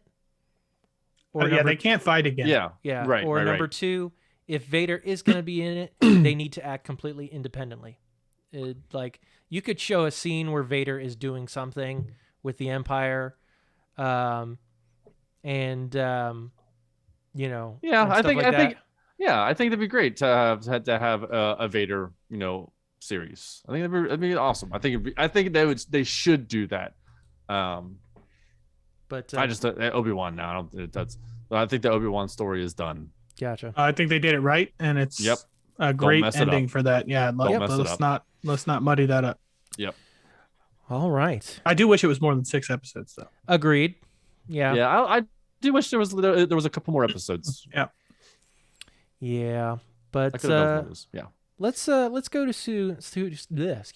to some joiner responses. Okay. I did put a call out here. First off was the old Corey Fouch, a.k.a. Corey Smith. He said, "This is the best Star Wars content that has come out in a good while. Enjoyed every single episode. Finale episode was really good. Seeing Obi-Wan get back a hold of his powers was amazing. Yes, it was good to see pretty much Obi-Wan return to form. Not 100%, but... I mean, yeah, it was a great series, but I mean, Mandalorian is fantastic. Yeah. So I continue to love that. That's what, like this kinds of Star Wars side stories that are just amazing, and I am glad to see they continue with the pedigree of Star Wars. It's almost hard to consider this a side story. You know what I mean? Like this is now like I feel like cemented itself as just as important as one of the movies. To be honest, because of the story. Yeah. Yeah, man. I loved all the action. I'm with Corey. Like, I loved the whole time I was watching it. I was having a great time. I feel like we've just been waiting for this. We just didn't know we were waiting for it. Yeah, absolutely. Yeah. Old Travis, with an arrow pointing to him. My name, Travis Pospisil says they are pushing for a season 2, and he asks, where do you think they can take it? Which we did just touch upon a little bit. Yeah. He said, I actually think they will use young Leia and follow her. She's an excellent child actress. Yeah, she was great. Obi-Wan and the other characters could easily be worked into the story without it being Obi-Wan 2. On a separate note, why can't the manufacturer of power couplers and power converters get their stuff together and build something reliable? Yeah, That's fair. true. Yeah. Well, I mean, by that point, the Empire has basically taken over so much of that like everything is junk. That's why everything looks not as nice in like episodes 4, 5, and 6, because the Empire has pretty much taken over all that stuff. And to be fair, the Millennium Falcons looked like a piece of junk for like 50 years. Yeah. I think like we had touched on this about doing another Leia story, and what I like about Star Wars is them using the same actors from the movies and other TV shows. I really like the continuity there. So if they were to do a Leia show, would it make sense for them to do it in 6-8 years and then use the same actress to do that? Does Also, that make Leia's parents sense? look fantastic for all the time that has passed. Is she going to look like Leia, like the movies? I don't know. Maybe they'll have to recast it for someone else that's like 25 years old, that make them look like they're 18 or whatever. I almost feel like they don't want to do that. Like, I'd rather wait and get the same actor, unless they don't look the same. Like, I don't know, because the Leia has a very unique look to her, and I also feel like her personality is also unique. Mm-hmm. I thought, like, in this one, I was surprised they did such a good job with a young kid portraying what Leia then turns out to be. Like, it seemed like the perfect path. Like, of course she would be a little difficult kid, exactly like that. You know what I mean? Yeah. Like, it made sense. Yeah. It was good. She has Carrie Fisher's mannerisms down to a T. Yeah. So, so you done messed up, AA Ron on the Discord. Says Kenobi had a good, if a teensy bit predictable ending. I'm fine with them not doing a season 2. Kenobi's main source of inner conflict has been resolved. You can't really hope to beat Vader as a main season antagonist, and more meetings between the two would diminish the impact of the ones that already exist between this series and the mainline films. True. Also, for the love of the Force, no more Tatooine. You're on board with that. With you, man. Yep. Honestly, I think they should have done a longer season 1. On board with that. Maybe 8 episodes. I feel like wherever it's coming from, my guess is the higher-ups at Disney, as Marvel properties have had similar structures. The 6-episode structure is really taking the legs out from these series at times. They're not bad, but a few of the good ones I've seen could have been great with a little more time to cook. That said, within those confines, Kenobi did a great job. Absolutely, 100% on that. I do like the, even though it was 6 episodes, I do like how they were longer. Yeah. We had 40, 50 plus minute episodes rather than one episode being 50 minutes, the next episode being 28 minutes, like how the inconsistency with the Marvel shows. I did like that. So yeah, could it have been longer? Would they have done shorter episodes? Who knows? But yeah, I do agree. It could have been. I wish they did a little bit more. Every single episode of this show, I was like, crap! It's like it's already over. I mean, even though it was like 50 minutes, it really did feel like it flew by because you were just invested. Mm-hmm. And even then, when the show ended, I think it ended in an awesome way. But it's like, it's over now. I love TV shows, one, because you get more exposition, more background, and for 6 episodes being 45 minutes on average, it's much longer than we would have if it was a movie. Yeah. So I do like how it is, like they're doing that instead of just, hey, we're gonna do a movie. They're just gonna do the episodic level. It's interesting you mentioned that, because moving over to Twitter, our buddy Gabe Paval, he mentions, honestly, it was the series equivalent of a meeting that could have been an email. It would have been better as a movie, felt too bloated and really underwhelming. I don't feel like it needs a second season, and the fight against Vader is probably going to be my only memory of it. Ouch. It's not for everybody, I guess. Yep. Yeah, it's not for everyone. I respectfully disagree with the episodic level of it versus a movie. Yes, we could have gotten a movie, but it would have been higher budget. It could, it could have been we could have gotten a better looking Palpatine. Yeah. But I don't know. I enjoy TV shows and TV shows that are like limited run series kind of thing, where it's like, here's the story. We're not going to do 8 seasons of Lost. We're just like, this is way too long. Yeah. It should have been 3 seasons. I like how it's just like, hey, here's the story we're telling in 6 episodes. So a couple more joiner responses here. We've got our buddy Will's Toy Clearance. Says, no season 2, but perhaps a Vader spin-off series with the greatest hits from the comics. Agreed. Absolutely agreed. Yeah. The episode was great. Loved the series. There are a few details that don't sit perfectly with me, but we won't take away my enjoyment. Reva and Roken need to appear again elsewhere also. Yes, absolutely. Mm-hmm. I think, to be honest, like they could include Reva in a new, like a Vader spinoff. I mean, it could be Reva against Vader. I mean, that's possible. Even though, I mean, he's going to obviously whoop her. She doesn't have a chance. Yeah. She doesn't have a chance against him. Yeah. Mark Jones from the Infinity Bros podcast says, should they remake episode 4, but under the disguise of season 2? Who do you cast in the remake? Give a few episodes leading up to the events as well. I don't know that they would need to necessarily do that. I don't think they're ever gonna touch that, because it's like remaking a Marvel movie in the MCU chronological timeline. Like it doesn't make any sense to do it that way. It makes more sense to build the story around what's already out. I think it's just gonna muddy everything up. If you remake any of the movies, then you're going to be like, well, you're talking about episode 4. And it's like, oh, what are you talking about, the new one or the old one? And it's just I don't think they're never going to do that. I think the pieces in place are okay. Yep. Yes. Agreed. And then there was Mr. Matt Williams. He responded to Mark's comment, old Rockin' Magic, Mr. Magic on the Twitter.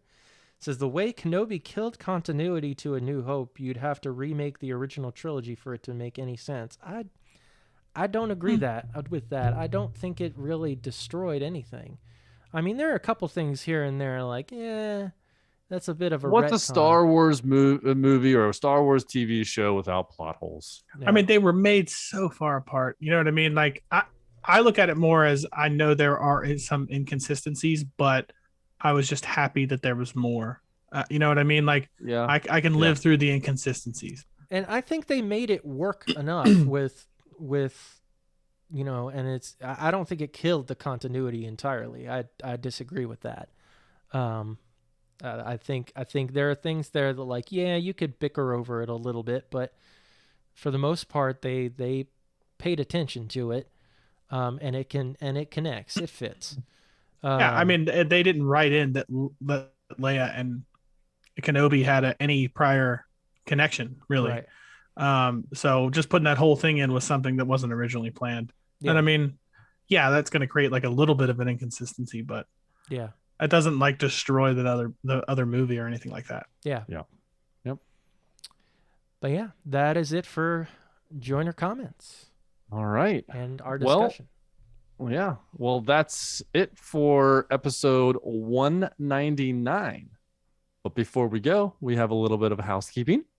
The GMG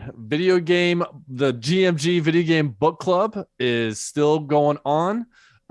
We had to switch things up a little bit in June. The June game was supposed to be Hellblade, Senua's Sacrifice, but we haven't figured out when the sequel is coming out, so we kind of pushed that off.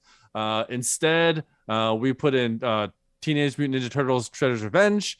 We also put in Returnal, so you guys can play those at your leisure. And then in the month of July, we're going to be doing a couple games, Mad Max and Stray, which is coming out on July 19th on the PlayStation Plus Premium. I think it's Premium. I don't think it's extra. I think you have to have the Premium. Yeah. So that's coming in July. Speaking of the Video Game Book Club, the GMG Stream Team is still going strong. We got Chris the Rock in the mornings. We got Marc on Saturdays and throughout the week. Lucas, not sure he's going to be streaming here the next 3 weeks. But all that stuff, all those links are in the show notes. Go check that out. We're also on Discord, Twitter, Facebook, Instagram. All the links are in the show notes. If you want to hang out with us, chat with us on Discord, please sign up for that. Get in there. This is where a lot of our conversations are happening. We are also on Patreon. If you'd like to throw $1 or toss a coin to your favorite GMG podcast, sign up there. Also, you can call us at 929 GMG guys. Let your voice be heard. Leave us a voicemail. Leave us a comment or review. And then that's it. That is all she wrote. All right. Marc, Ronnie, and the Force Ghost of Lucas Ham Swisher, may he rest in peace.